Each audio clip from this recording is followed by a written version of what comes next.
Parlons maintenant du fondateur de Wikileaks, Julian Assange, qui pendant quelques heures ce matin pensait bien qu'on allait le libérer de prison à Londres, mais finalement c'est pas le cas. Oui, il y a eu deux hicks. Premièrement, les Suédois ont décidé de contester sa libération temporaire et il n'a pas réussi à rassembler à temps les 200 000 livres sterling qui étaient exigés par le tribunal parce que les gens voulaient pas un chèque, ils voulaient avoir l'argent comptant.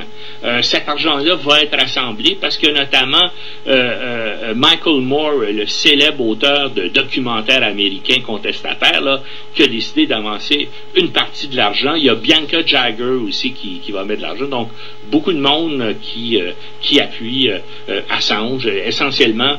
Et c'est une affaire qui est vraiment secondaire par rapport à l'histoire. De toute façon, les documents continuent à sortir. Hein. Puis écoutez, c'est pas fini, ça.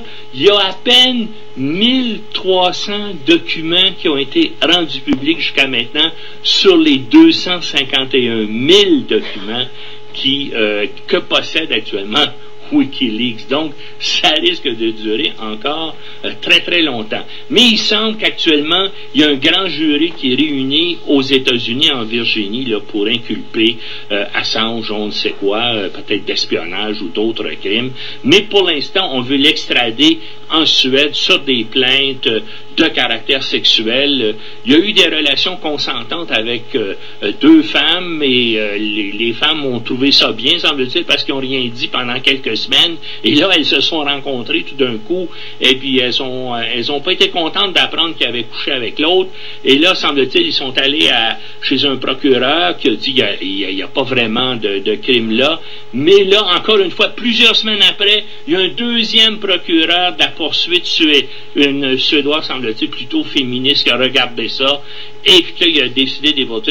C'est une question, en tout cas, de relations consentantes, mais dans un premier cas, il y a eu une rupture de condom, et dans un deuxième cas, il y a eu une relation consentante, mais la fille a dit, il y a eu une deuxième relation, j'étais en état de somnolence, et donc je n'ai pas pu donner mon accord. Bon. C'est à peu près ça dont il s'agit. C'est assez complexe, mais pour le moment, donc, il demeure toujours en prison. Oui, il demeure, mais semble-t-il qu'il va être libéré d'ici 48 heures. Les gens vont trouver de l'argent. Et là, c'est uniquement en janvier que les autorités britanniques ou un tribunal britannique va décider sur le fond si oui ou non il doit être extradé. Et là, on va regarder la preuve, puis les Anglais vont sans doute se demander si ça s'était passé en Angleterre. Est-ce qu'ici, on le poursuivrait? Et puis, il semble en tout cas que dans beaucoup d'États européens, peut-être d'États ailleurs qu'en Suède, ce serait difficile de faire une cause contre quelqu'un. Et même en Suède, si on va sur Internet, on s'aperçoit que la plupart des avocats disent que quand ça va être présenté devant le tribunal,